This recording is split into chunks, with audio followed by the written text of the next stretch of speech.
Hi, I'm drlisalewis, and we're going to talk about the coronavirus in this video series. And because I'm a naturopathic doctor and an acupuncturist and Chinese herbal medicine specialist, I have the inside scoop on the Chinese herbal medicine formulas that were used in China to treat the coronavirus.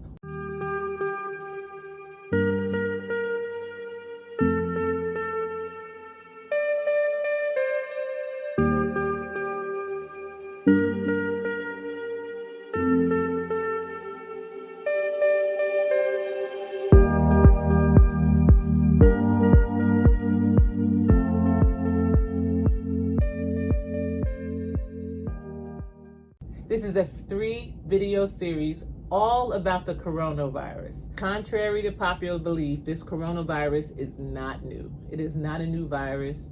It is considered to be a new strain of an old virus. The coronavirus is actually not a single virus. It's a family of viruses, and they have a whole host of different types of illnesses and conditions that each one of these viruses cause.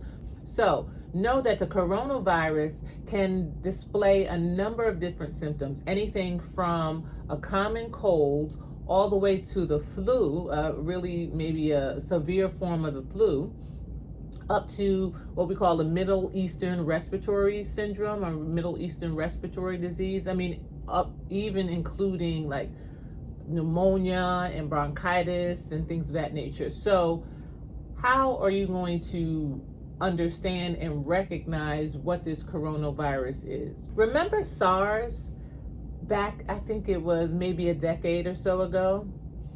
Coronavirus is actually in the same family as the SARS virus. And it actually isn't as detrimental as the SARS. So it's not as challenging to the respiratory system and challenging to the body as SARS. So I would say it's likely weaker than SARS. The COVID virus or the coronavirus that we're hearing mostly in the news is actually considered to be the novel coronavirus or the nCoV, and that's a new strain of an old virus. The name coronavirus actually comes from the Latin word corona, which means crown or halo. And that's primarily due to the appearance that it has in the microscope. It has a lot of what they consider like virins or particles that kind of stick up and kind of give the appearance of a crown. Here's the challenge. Just like any primary virus, it mutates. Viruses tend to mutate very quickly. So it makes it very difficult to treat or come up with viable treatments or long-term treatments, because as soon as a treatment starts to become effective, the virus will actually mutate very quickly and therefore render the treatment ineffective. So that's one of the challenges with treating viruses. Now, viruses are actually smaller. They're first of all, they're different from bacteria. So we shouldn't be treating the coronavirus with antibiotics because antibiotics treat bacteria. Now, they're smaller. Viruses are smaller than bacteria, and they actually aren't living things by themselves. They actually need a host, or they need a living cell to be able to replicate. So basically what they do is they inject their genetic material into the DNA of the cell, and then they replicate, they change the DNA structure of that cell, and they cause that cell to actually replicate a virus instead of its original cell, and that's how it kind of replicates. But it needs you to be alive. It needs the host to be alive in order to live. So unlike bacteria, which are living organisms in themselves, a virus actually needs the DNA structure of a cell to be able to survive. The majority of bacteria aren't as harmful to us as viruses. As a matter of fact, a lot of bacteria are considered to be helpful, because there's a lot of a really symbiotic relationship with a lot of bacteria, especially those that are growing in our bodies that are supporting us with many different functions in the system. But viruses tend to be more harmful to our bodies than the average bacteria, like common colds, flus, strep throat, tuberculosis, things of that nature. Now let's talk about a little bit about like the history of this coronavirus, because I know there's been so many things going around about where this actual virus came from and why it's so harmful to humans. So one of the things that, of course, we talked about the fact a little bit earlier, is that it's the novel coronavirus. So it's this new nCoV, and it's a 2019 strain. So when you look it up online, you'll see COVID-19 because it's a 2019 strain of this, or nCoV-19. This strain actually began, or they discovered it sometime in December of 2019. And the primary basis for it was there was a cluster of patients in China that had pneumonia, and they weren't sure why they should have this severity of pneumonia. They actually thought that this strain was coming from bats. So a study published in the Lancet, I think around January 29th of 2020, it actually looked at 10 of the original patients, 9 or 10 of those original patients from China, especially the ones that contracted pneumonia. And it looked at 10 genome sequences of the coronavirus, and that's the 2019 nCoV. And they compared that to the genetic makeup of the virus that they knew that came from the bat. And it was about 99.8% of the same genetic material from the current strain of the nCoV that had come from the bat. Now, the reason why that's so important is because, again, like we just talked about, viruses mutate so quickly. That's one of the reasons why they survive. Now, if they mutate that fast, there's no way that 99.8% of the genetic material is going to be the same. So if it still had 99.8 of the same genetic material, then we can assume that that was the source, or at least very close to the source of the original infection. They also recognized that the COVID virus wasn't new. So they took a compilation of different viruses and tested that same genetic material against those other viruses. And they found out that that genetic material was closest to the COVID virus, that COVID family of viruses. And they realized that about 88% of that genetic material was the same from that family of COVID viruses. So again, and again, that family of COVID viruses also came from bats. Now, the challenge is that none of the actual China patients ate bats or had any kind of contact with bats. They could prove that they didn't have any contact with bats. So how did the virus end up infecting people? How did it go from a bat to a human? What they're thinking is that it's a possibility that the bat bit another animal that they ate. Now they're saying snake, who they haven't proven that the snake even bit anyone or that someone ate snake. So the biggest challenge is just knowing that the source of it jumped from an animal to a human. All right, so we do know that this family of viruses originated from an animal and then jumped into a human. Another important factor is that they realized that some of the first cases didn't have any connection with that original seafood market that was in China. And so they're trying to figure out where some of these cases originated from. And what they're really finding out is that whatever contact these particular patients had was actually a contact from November. Instead of assuming that those people were bitten or exposed to the virus in December, they recognize now that there's an incubation period, and that some of the people who were infected and ended up being hospitalized were actually infected in November and not December. So we now know that we can be exposed to it, but for anywhere from 2 to 10 days, you may not experience a symptom, which means, of course, you could be walking around, doing your thing, exposing people because you don't realize that you've been exposed. And that's one of the challenges with the spread of the disease. Now, speaking of the spread of the disease, how is it transmitted?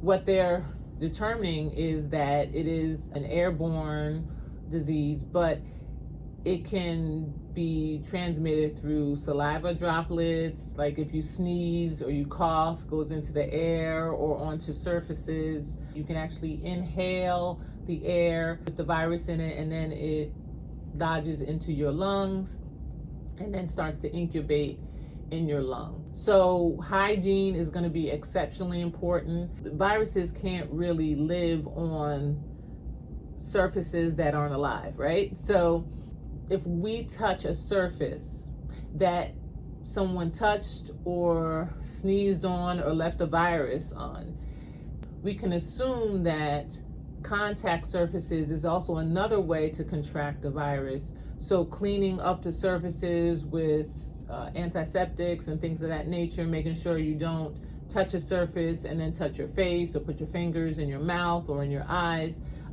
So the goal is going to be really good hygiene and focused on making sure that we protect ourselves from the virus, inhaling as well as touching surfaces.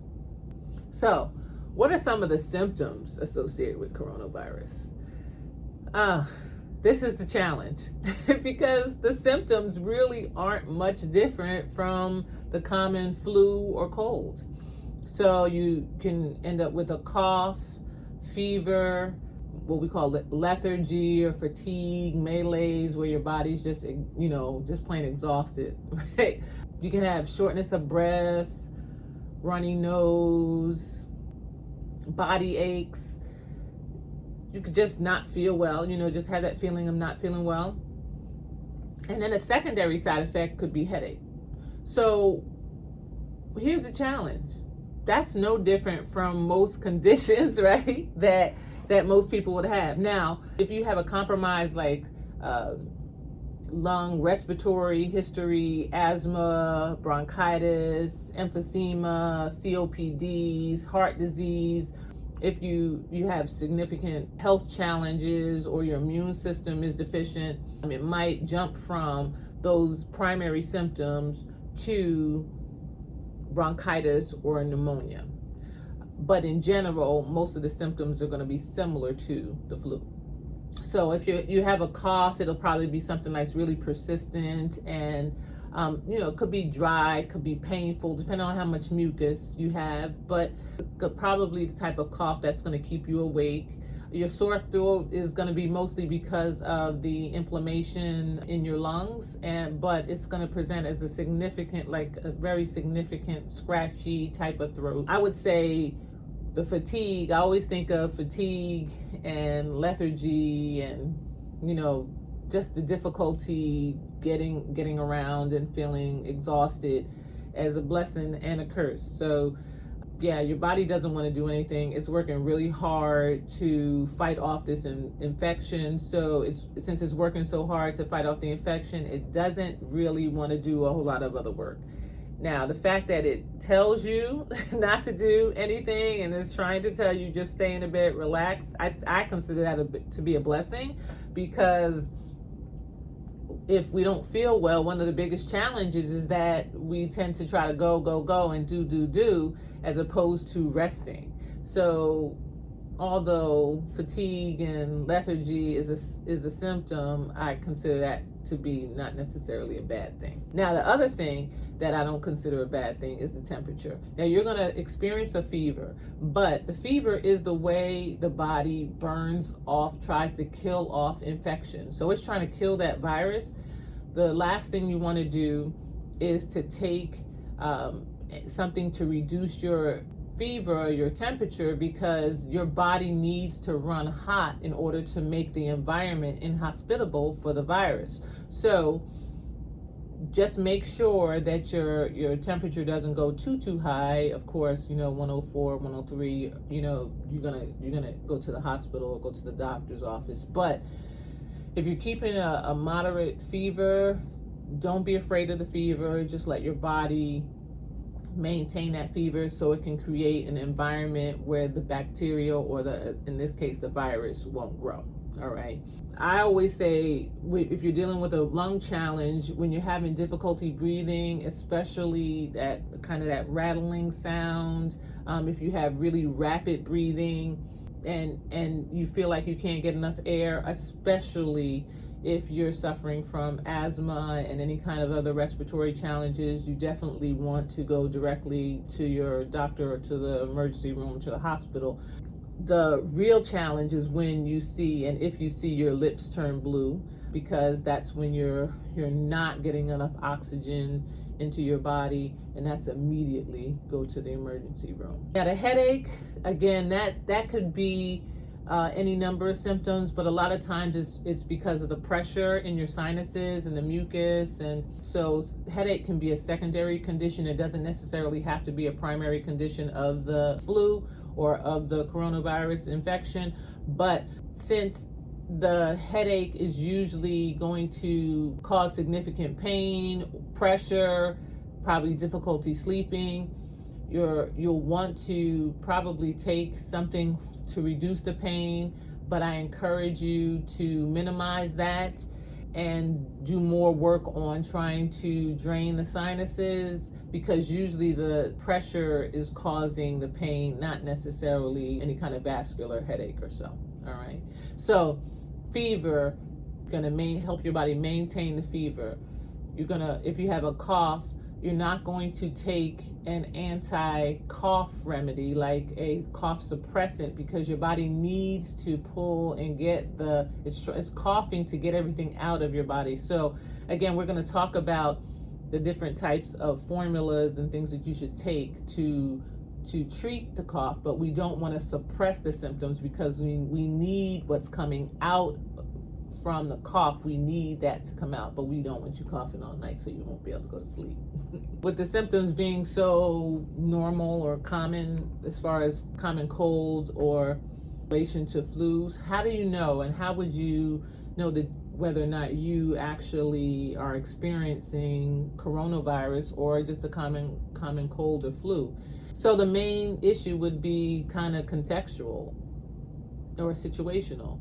It would be relation to proximity. Have you been exposed to people who have traveled? Have you traveled to some of the areas where the outbreaks or the infections are higher? Do you have a history of respiratory challenges, pneumonia, reduced immunity? Those are going to be the things that would cause this virus to affect you pretty quickly and could even cause death. So here's the thing. If you know, and since we know there's an incubation period, if you start feeling these symptoms, the thing that you're going to want to do is go get checked out, determine whether or not you have the virus in your system. And then if you do, next we're going to talk about ways to treat as well as ways to prevent. All right, so I'll see you in the next video. And don't forget, if you're not a subscriber, subscribe, because we're going to have a ton more videos of any topics related to health and well-being that you're interested in learning. You can put that information in the comment section. So don't forget, subscribe and hit that notification bell to get more video information.